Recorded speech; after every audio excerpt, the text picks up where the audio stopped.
Even with the media, y'all good and ready to go? Everyone's fired up? Good? All right, we're going to have, you guys have the agenda of speakers. They'll cover, give a presentation, latest information, ask questions. Now would be the time up at the podium. We're going to start with Director of the Amarillo Area Office of Emergency Management, Max Dunlap. Good afternoon. Max Dunlap, Director of Emergency Management for the Amarillo area. We cover both Potter, Randall County, City of Canyon, City of Amarillo. Bear with me, we've been up for a few days, working situations, so I'll be a little slow this afternoon.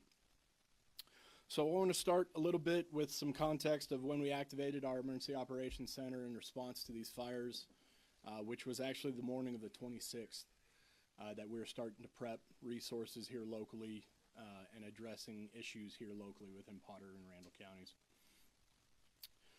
So we began working together and coordinating resources to push out through Potter, Randall County, as well as coordinating requests through surrounding counties and our partner counties as well. However, moving through into yesterday, when the Windy Deuce fire started, that did start in a neighboring county and moved into Potter County. So current estimates on that is 90,000 acres burned at a 25% containment. This is an active fire, so that is of a little while ago and may not be 100% up to date. Information we have received is Potter County Fire is working with TDEM to get a better count on the burned area. So we are still fighting that fire, currently engaged on south side of 136 within Potter County. They're trying to establish a line around the head of the fire to ensure actively trying to stop forward movement at this time. Terrain is rough, so it is making for a hard fight. I do want to say, and I can't say this enough, the sheer ability for our firefighters here locally to do what they did over the last 48 hours is extreme. For them to actively respond in zero visibility conditions with those smoke conditions, as well as pitch dark and rough terrain, and continue to make as much progress as they have now is a testament to what first responders in the Panhandle can do. And they do need to be applauded for that. Last night, the fire did come close enough that it did threaten areas of the northeast part of the city. So we did issue an evacuation for Masilla Park subdivision, and only Masilla Park subdivision was the only mandatory evacuation. So we did actually activate a shelter as well. Initially, the shelter is located at River Road ISD High School. A big thank you to staff at River Road High School and the superintendent there, always a great partner with the city of Amarillo and first responders. After we activated there, we realized there would be a possibility we would need to move it again, so we went ahead and made that choice to move it to the Warford Center. From there, starting around 10 p.m. is when that decision was made to move to the Warford Center. Both AFDs, AMBUS, the Animal Management and Welfare Department, Environmental Health, Public Health, and Amarillo's Community Emergency Response Team were supporting that shelter for as long as it was open. At around 2:30 a.m. this morning, it was deemed that shelter was not necessary anymore, and the evacuation requirements were rescinded, and citizens could return back to their homes. At this time, there's been a few inquiries on donations and volunteers. So Potter County Fire is currently taking donations at Station 5, located at 2301 East Willow Creek. And again, these donations Please make them non-perishable items such as bottled water, things like that. At this time also, as the Panhandle spirit is, everyone wants to help our neighbors. Be mindful to be help and not a hindrance. There is one sure way you can do that. Volunteering with your local volunteering agencies. Whether it's VOAD, Community Emergency Response Team, the Red Cross, anything that's a vetted organization to where you will be a help and not a hindrance into the situation.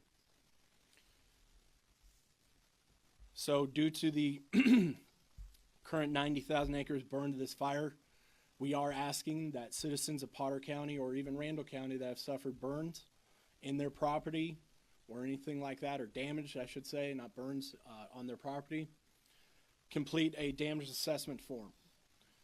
Some may remember this from the May flooding complex. It's the same form, just a different incident number. That website to go to fill that out is damage@tdem.texas.gov. That incident number to be used is 24-0001. Again, that is damage@tdem.texas.gov, incident number 24-0001. At this time, I can take any questions you have.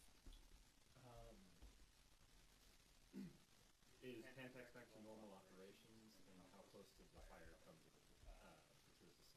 Max, let's run through all the speakers and we'll do questions at the end. I think that'll probably get Fair enough. Fair enough. Okay. So with that, to answer your question, we do have Dr. Ryan Nash here from Pantex.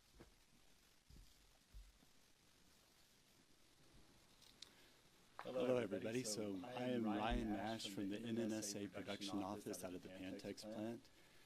We gave a media briefing last night to reiterate some of what we said. At around 7:30 last night, we did activate our emergency response organization.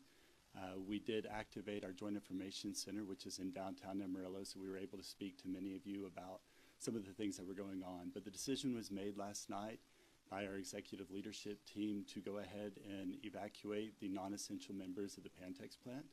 We were able to safely get everybody off, leaving only our first responders, of which we do have a fully staffed fire support team and protective force and others that did remain. Luckily, because of the heroic efforts of our surrounding community, the fire never did come to the Pantex plant, so none of the fire ever crossed upon our boundaries. We were prepared and we are trained in the event that should have happened, but through the efforts of our surrounding community, we never had to take any actions. So at this time, I'm going to turn it back over to David Henry of the city, and so he can introduce the next speaker. Thank you, Ryan. Now go to Joanne Cullen with National Weather Service.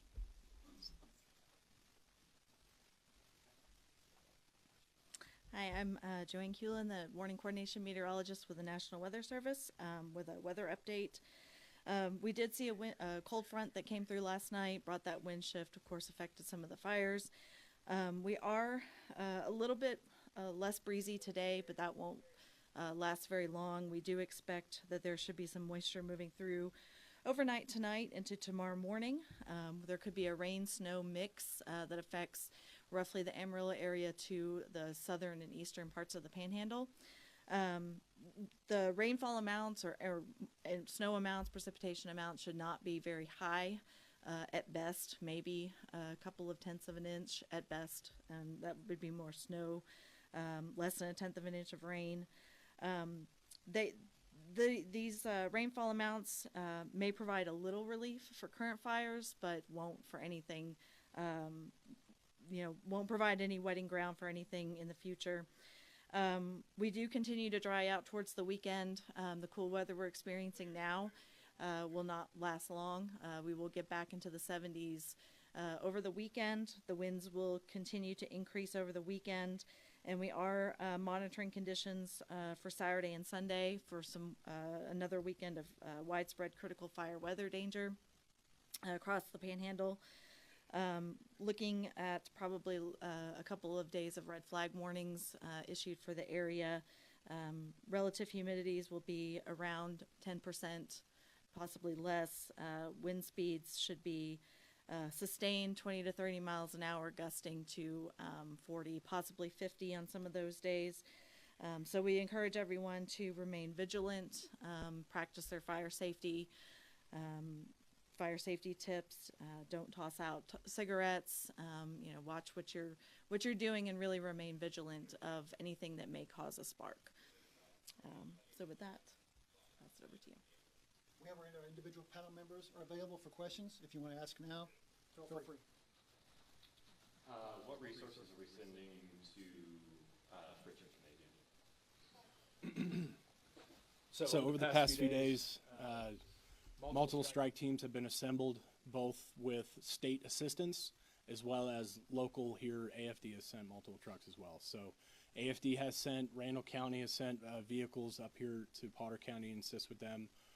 Road and bridge assets, public works assets are all being utilized right now to combat these fires. Have any other areas across the state, are they sending any additional help? I would refer that to TDM and other assets on the state level. Do we know about how many departments are involved in this? Would you have that knowledge, like how many departments and how much resources are being used on this? I can only speak to situations going on in Potter Randall County, but I can tell you all of us have been working extraordinarily well together in response to this. We are neighbors. We continue to combat and have each other's backs in these times of need, so we will continue to do that here locally. And the fires that are closest to Amarillo? Yep. Can you give some kind of containment updates on those? So the last containment numbers I had, which are in process of being updated, but the last containment numbers I had, 90,000 acres burned, 25% contained. How do you feel about the response from local fire department? Local fire department? Or With Potter and Randall? Potter and Randall County. I will tell you, being in public service and public safety in the Panhandle is different than anywhere else I've ever served in this country. The first responders have a special passion about them for their neighbors, for their property, for life safety. Some of the first responders here are unmatched. So my thoughts on the response is they have fought long and hard and will continue to fight until the job's done relentlessly. So currently the fire is still burning in Potter Randall County, and the direction that it's going, are we going to be looking at possibly at any more evacuations, any more areas where people are living that is going to be affected? So we continue to monitor the situation with the Windy Deuce fire and its current situation on 136. At this time, I can't speak to any more evacuations or anything like that, but we continue to monitor it. How long was the evacuation center open? Roughly 10 p.m. to 2:30 a.m. And then I just missed, was Pantex back to normal operations today? Yes, sir. Normal operations today. Any other questions for anyone right now? I guess one question, the amount of people that have been evacuated, do we have a number on that? As far as the Panhandle? Correct. Or closest to here, the ones surrounding cities? Surrounding cities I can't speak to, so I can only refer to Potter Randall County. That I do not have those numbers. You would have to refer to TDM or a state level asset. And I know one thing had changed where certain people were allowed to return. How's the update on that? As far as Potter counties? Correct. Just on Potter County. Yes. So we rescinded the evacuation order at around 2:30 this morning. Would TDM be who we need to speak with as well about any possible structures that were impacted by the fires in Potter Randall? At this time, I do not have any confirmed reports of structure damage at this time. You mentioned there was the one mandatory evacuation. Have there been any voluntary evacuations within Potter Randall? There was a voluntary evacuation a little farther north up 136 around the same time, and it started right before ours. What's the community response to like donations or, people needing help? Absolutely. The outpour and care, as I said, citizens in the Panhandle take care of ourselves and each other. We serve and help each other in times of need. So if you do wish to give, serve, or anything, find an outlet to do so. Find a donations area to give. Find a reputable volunteer organization to serve with. And I guess I got one question for Pantex. So we had the stuff that you sent out last night. With the way the fires are set up now, do you see any danger at all to your facility, or are you taking any type of precautions for that?